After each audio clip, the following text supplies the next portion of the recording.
In the video, that is the first time detectives learned that there was actually 4 people in that gray Jeep, and that the defendant, Jamel Demons, is in the rear driver's side. Fresh footage just surfaced that's about to turn the entire YNW Mellie murder case on its head. For the first time, we're witnessing what truly happened that night with Bortles and Mellie. But here's the shocking part. Someone chose to snitch on his own friend once they hit that dead end. Let's dive in. The night 2 best friends lost their lives. October 26, 2018 began like any other night in the trap. Young hustlers grinding in the studio, chasing dreams while dodging demons. But by sunrise, 2 young kings were lying lifeless. And their day, one friend would be sitting in county jail facing double murder charges. This is the true story of how money, fame, and street politics turned brotherhood into bloodshed in one of hip-hop's coldest betrayals. The YNW crew had been tight since childhood, running around Ford, Florida, a rough neighborhood where you either escape or get buried trying. YNW Mellie Jamal Demons was exploding with his hit, Murder on My Mind. The streets were noticing. Yet all that success started sparking real tension between him and his day ones. YNW sack chaser Anthony Williams, 21, and YNW juvie Christopher Thomas Jr., 19, had been riding with Mellie since they were kids, growing up in the same struggle. Tensions had been simmering for months, all about that paper. When Mellie signed with 300 Entertainment for somewhere between $200,000 to $500,000 in July 2018, his friends felt left behind. Texts later uncovered by authorities show sack chaser pressing Mellie for his cut, texting bluntly, "You blowing up? We still eating crumbs? Pay up or we done?" Kfor was a place where loyalty was everything, and betrayal could get you killed without hesitation. The YNW collective emerged from this environment with a bond forged through shared poverty, violence, and dreams of escaping. They'd face arrest together, watched friends die in the streets, and supported each other through the grind to make it in music. For years, they operated as a tight-knit unit, where one person's success meant success for all. But the music industry has a way of changing people, and Mellie's meteoric rise was creating cracks and bonds that seemed unbreakable. His collab with Kanye West on Mixed Personalities elevated him to a level his childhood friends couldn't access. The lifestyle of major label fame, expensive chains, exotic cars, high-profile features, was in stark contrast to the daily struggles his friends were still facing in Ford. Street politics and their blood-affiliated set were getting more complex. As part of the YNW Bloods or Ford Slimes, the crew followed a hierarchy where respect and resources were based on contribution and rank. Mellie's solo success disrupted this structure, fueling resentment not only among his close friends but across the gang network. Balancing loyalty to childhood friends with loyalty to the set became impossible. That fateful night, the crew was posted up at New Era recording studios, working on new heat. When it was time to bounce, and the surveillance cameras captured what appeared to be just another night with the crew. The vibes look decent, I'm gonna be honest with you. It don't look like nobody kind of beefing, nobody look too excited. You know if somebody kind of got into it, like, niggas might be like, they're not just walking normal. But real street folks know still waters run deep. Behind that calm exterior, Deadly__ was about to erupt. At 4:08 a.m., the cameras recorded all 4 homies leaving the studio together. The way they arranged themselves in the rented gray Jeep Compass would later reveal who was riding shotgun to their own demise. The footage shows Sack Chaser getting into what the streets would call the death seat. This is Sack Chaser. Where does he get in? Good. Remember they said it was a gray vehicle. He gets into, this is Juvie, I said, right? He gets into the front, right? Meanwhile, the cameras caught Mellie sliding into what prosecutors would later call the perfect position for an execution, right behind the driver where he could monitor both his targets. Mellie comes, and Mellie goes to the back passenger. Yeah. According to the DA's office, this positioning was no accident. As they drove through some back roads near Miramar Parkway around 4:10 to 4:20 a.m., prosecutors allege Mellie began firing from his back left position. The whole sequence happened lightning fast. There was no time for his homies to even grasp what was unfolding. Through the seat multiple times, and there was no defense wounds to be like, stop. You get me? It was that quick. Bang, bang, bang, bang, bang, bang. That quick. When Sack Chaser was hit 8 times, including fatal shots to the head, neck, and chest. Juvie was struck 4 times with similarly lethal damage. The autopsy revealed stippling, unburnt gunpowder, on the entry wounds, confirming these shots were fired at point-blank range. The absence of defensive wounds indicated neither victim saw it coming. They likely thought they were just riding with their brother until the very last moment. The medical examiner's report painted a picture of cold, calculated brutality that even seasoned homicide investigators found shocking. Sack Chaser's fatal head wound entered at the back of the skull and exited through the top, with enough force to blow out the front passenger window. Juvie was shot in the left cheek at close range, with a bullet trajectory suggesting he was facing forward when fired. The wounds, angles, and positions confirmed both victims were entirely unaware of the threat behind them. What made the crime even more chilling was the apparent premeditation. The choice of location, a secluded area with no witnesses or cameras, suggested careful planning. Both victims were shot multiple times, with extra bullets fired through the seats, showing this was not a crime of passion, but a deliberate execution. The lack of struggle or defensive wounds proved the shooter had total surprise on their side. The aftermath revealed the extent of the alleged conspiracy. Forensic analysis later confirmed several bullets found in the vehicle were fired after the victims were already dead, implying the crime scene was staged immediately after the murders. This level of planning indicated a perpetrator who meticulously considered every aspect, from the initial attack to the cover-up. But the truly cold-blooded part came after the bodies fell. The DA claims what followed proves this wasn't a crime of passion. This was calculated, stone-cold killer. After eliminating his homies, the alleged shooters drove to a remote location where they exited and started shooting up.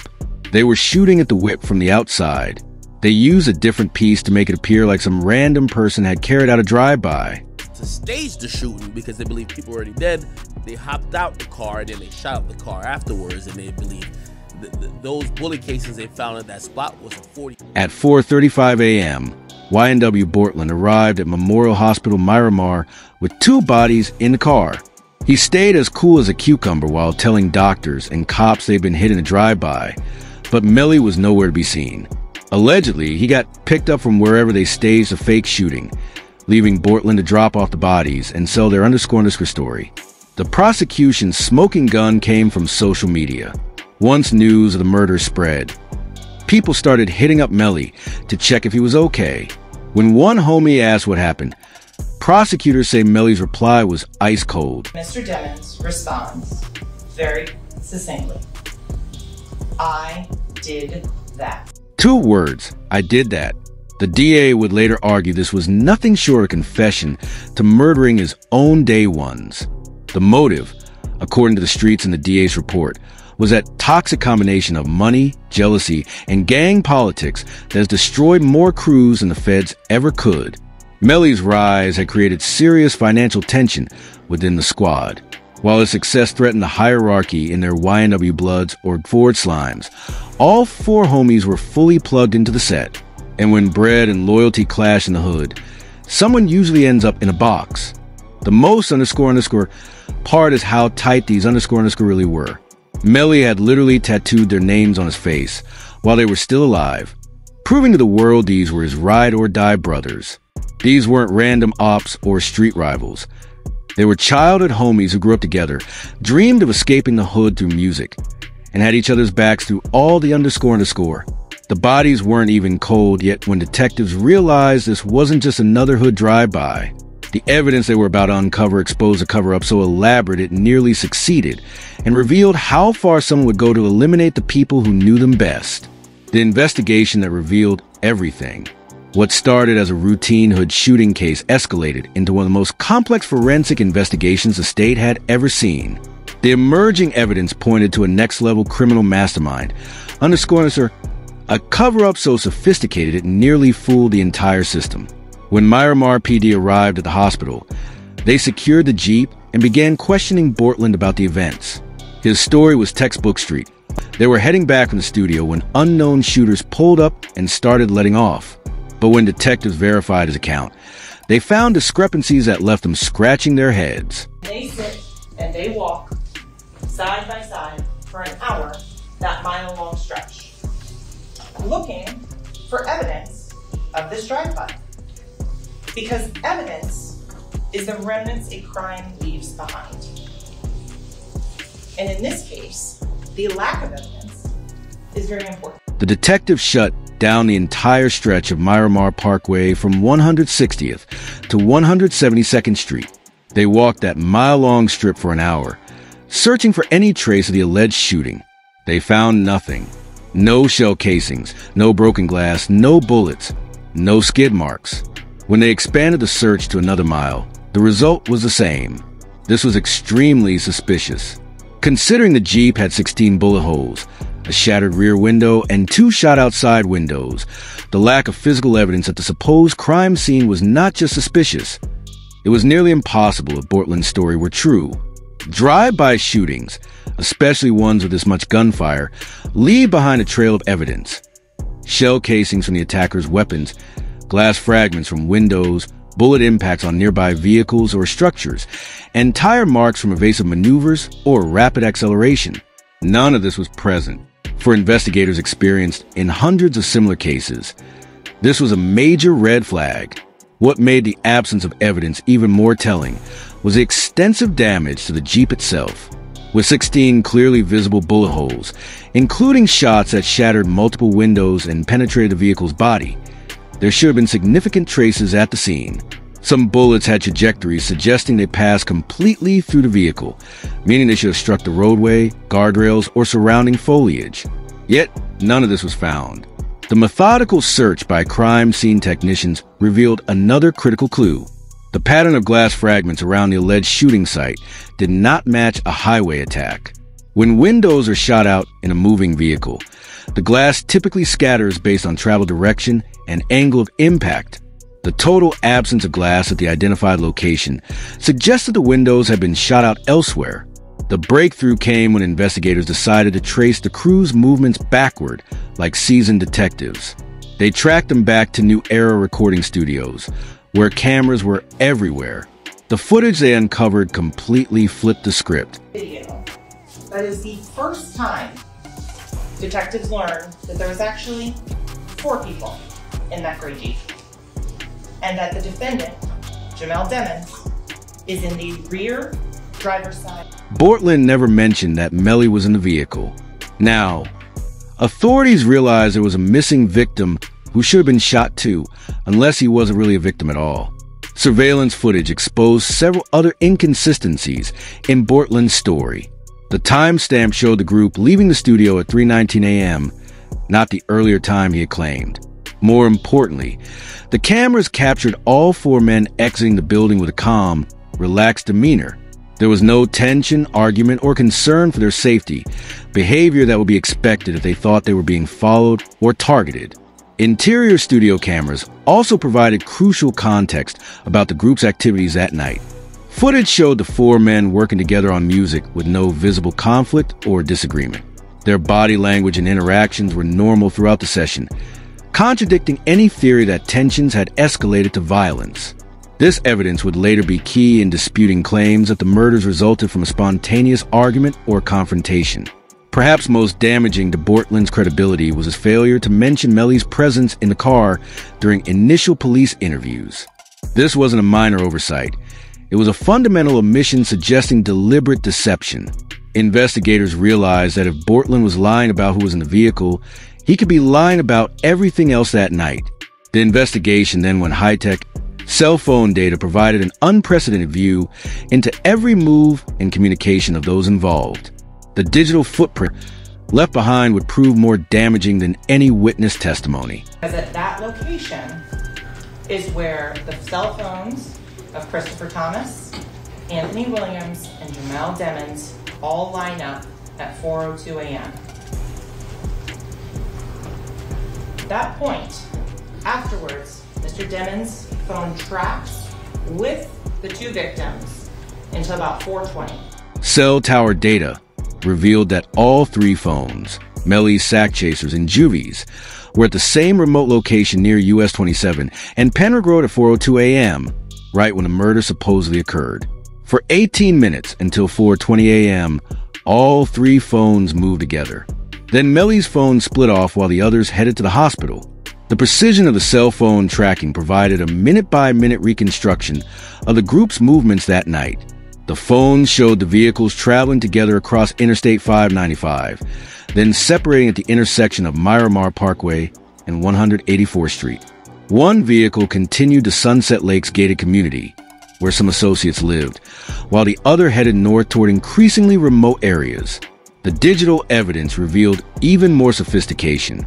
Mellie and Sack Chaser were using the same make and model of phone on the same service plan, allowing investigators to track their movements in parallel with unprecedented accuracy.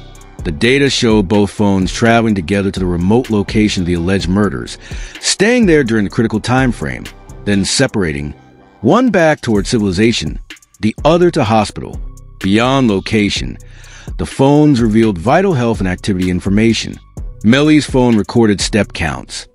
70 steps at the recording studio, another 70 steps at 4:02 a.m., the alleged murder time, and 1,397 steps between 4:42 and 4:53 a.m.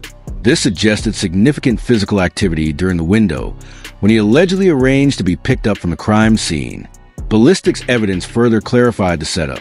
Inside the Jeep, investigators found spent shell casings, proving shots were fired from within the vehicle, completely debunking the drive-by story. Additional evidence would later surface at the remote location identified by the cell data. Why is that important? That shows a gun was fired inside of that car. At the isolated location identified through the phone tracking, investigators discovered 8 more shell casings from a .40 caliber firearm. The ballistics analysis revealed 2 separate shooting incidents: the internal shots that killed the victims and the external shots fired afterward to stage the fake drive-by. Forensic examination of the casings provided key details about the sequence of events. The casings inside the vehicle were from a different caliber than those found at the remote staging site. This indicated the perpetrators used multiple firearms and planned the crime with enough sophistication to attempt confusing the ballistics evidence. Trajectory analysis of bullets through the Jeep confirmed the fatal shots were fired from inside the vehicle, specifically from the rear left passenger position, where surveillance footage showed Mellie sitting. The angles and entry points aligned with someone shooting across the car toward the front passenger seat and the right rear passenger seat. The precision of these shots, along with the absence of defensive wounds on the victims, suggested the shooter had complete surprise and proximity. Ballistics also revealed the calculated nature of the staged drive-by. The external shots at the remote location were deliberately aimed to mimic a drive-by, with bullet holes concentrated on the passenger side. Yet, the angles and entry points were inconsistent with shots from a passing car, indicating they were fired from stationary positions outside the vehicle. The medical examiner's report provided the most damning proof of how calculated and cold-blooded the operation truly was. The drive-by was staged at 4:02 a.m. The victims were already dead. The autopsy showed that the external gunshot wounds occurred after death. The staging shots were fired into the corpses to create the illusion of a drive-by. This proved someone shot up the Jeep post-murders to fake an outside attack. Digital communications further revealed the cover-up in real time. Mellie allegedly FaceTimed his girlfriend while at the staging location, starting to build his alibi, and sent location pins to his associates requesting a pickup from the remote area. Even with all this evidence, the case hit a wall in court. When it went to trial in 2023, it ended in a hung jury. 8 jurors said guilty for said not guilty. The missing murder weapon, questions about motive, and some questionable police work created enough reasonable doubt to prevent conviction. For years, both Mellie and Bortles stayed silent, standing together against the charges, claiming they were victims of real street violence. But loyalty in the hood has limits, especially when life sentences are at stake. What happened next showed how quickly brotherhood can turn into betrayal under extreme pressure. After 6 years of riding together through the case, the same loyalty that kept both silent cracked under the weight of multiple life sentences, proving that ultimately Self-preservation outweighs street code every single time. The ultimate betrayal when loyalty shatters. September 9th, 2025 marked the day loyalty died in the YNW case. Just hours before his own trial was set to begin, YNW Bortles made a decision that would brand him a rat for life. He accepted a plea deal that could send his childhood homie Mellie straight to death row. For 6 long years, Bortles had stayed solid, keeping quiet and maintaining their story of being victims of a drive-by. But when facing multiple life sentences and jury selection scheduled for the next morning, even the realest street start calculating whether loyalty is worth dying for in a cold cell. YNW Bortles, he could took the deal. Where did I leave Mellie though, brother? Where did I leave YNW Mellie? The timing couldn't have been more dramatic. His lawyers had been preparing for a battle. Potential jurors had already been summoned. And then, suddenly, everything changed. The mounting charges painted a picture of a young man backed into the ultimate corner by a system built to break street loyalty. 1 and 2 is murder in the first degree with a firearm. Those are capital offenses. The maximum and mandatory penalty is life in Florida State Prison. Counts 3 and 4 are accessory after the fact to murder in the first degree. Those are each first degree felonies. The maximum penalty is 30 years in Florida State Prison. The prosecutors had been playing chess while Bortles was playing checkers, steadily piling on charges until he faced 5 potential life sentences plus 75 years. What began as accessory charges escalated into 2 first-degree murder counts, witness tampering, and gang activity charges. The evolution of charges against Bortles demonstrated the prosecution's strategic precision and ruthless determination. Initially charged as an accessory after the fact, someone covering up crimes he didn't commit, Bortles faced manageable prison time. But as the case progressed and prosecutors struggled to secure Mellie's conviction, they systematically ramped up the charges against Bortles to pressure him into cooperation. The addition of murder charges was a quantum leap in legal jeopardy. In Florida, first-degree murder carries a mandatory life sentence with no parole. This wasn't negotiable. It was a statutory requirement, leaving judges no discretion. For a young man who had already spent years in jail awaiting trial, the prospect of never seeing freedom again became the ultimate motivator to reconsider his loyalty. The witness tampering and gang activity charges added further complexity and exposure, implying Bortles had actively obstructed the investigation as part of an organized criminal enterprise. Each charge carried potential life sentences, putting Bortles in a position where prosecutors could secure multiple convictions to keep him behind bars for life. The DA's strategy was systematic warfare. They continuously increased the pressure on Bortles, transforming him from someone facing a few decades to someone confronting multiple life sentences. This escalation was engineered to break his resolve and force the exact cooperation they ultimately obtained. Some of y'all are super thugged out in here. A life sentence, what? But when he was only facing 30 years, he was like, They added the murder charges afterwards to make that nigga know. Oh, you think we only want Mellie? We'll fry you too. I think that made him think. Under his plea deal, Bortles completely avoided the murder charges. He pled to 2 counts of accessory after the fact of murder, 1 count of witness tampering in a capital case, and 1 count of unlawful use of a communication device. In return, the prosecutors dropped the 2 murder charges that would have guaranteed him either a pine box or a life sentence. In exchange for that, I'm going to adjudicate you guilty on the 2 accessory counts as well as the tampering count. I'm going to sentence you to 10 years in Florida State Prison. That will be followed by 6 years of reporting probation. But the real cost of this deal wasn't the reduced sentence. It was what Bortles would have to give up in return. The judge made it crystal clear. Snitching was an integral part of the agreement. Yes, at some point after the fact, the state wants to take a proffer from you or have a discussion with you, ask you some questions about whatever that may be. The proffer requirement, basically a sworn statement where Bortles must disclose everything he knows, is the most dangerous aspect for Mellie. By pleading guilty to accessory after the fact, Bortles legally admitted the murders occurred and that he helped cover them up. Pleading to an accessory to murder after the fact. You have to acknowledge that the murder happened and you assisted someone or in some way to cover the murder. This admission directly destroys the defense's claim that the deaths resulted from a real drive-by, eliminating one of Mellie's key arguments. The DNA acknowledgement in Bortles' plea gives prosecutors additional leverage, confirming he was in the vehicle when the crimes occurred. The mathematics of his decision revealed the brutal calculus facing defendants in capital cases. With credit for time served, good behavior reductions, and a structured sentence, Bortles could potentially be released in as little as 35 years. Compared to certainty of dying in prison if convicted of murder, the choice was stark.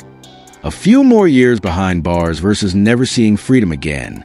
The proffer requirement represents more than just cooperation. It completely dismantles the defense strategy Mellie's team had built over 6 years. The session requires Bortles to answer truthfully all questions about the events of October 26, 2018.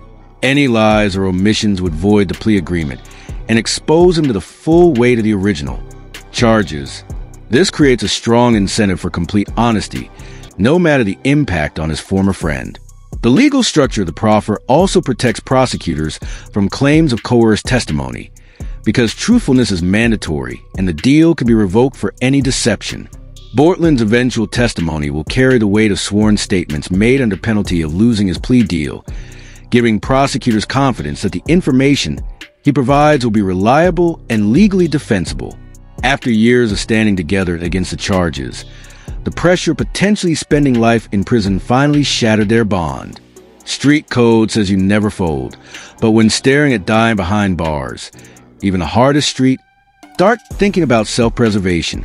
For Mellie, who's been locked down since February 2019, Bortles' betrayal is the ultimate blow to his defense.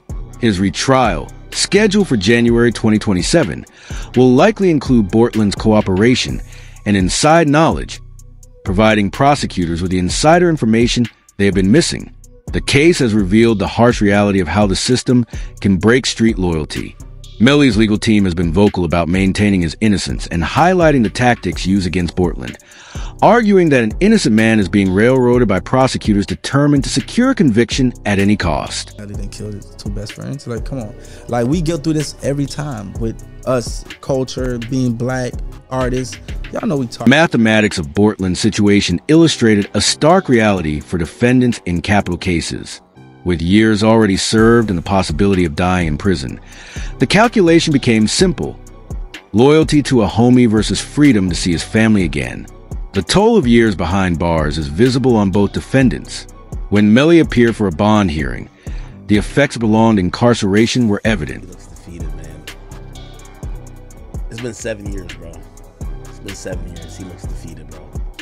He looks defeated. The psychological impact of extended incarceration under high-security conditions cannot be understated. Mellie has spent over 6 years in custody, much of it in solitary confinement or under restrictive conditions. The isolation, uncertainty, and constant stress of facing potential execution have visibly affected his physical and mental state.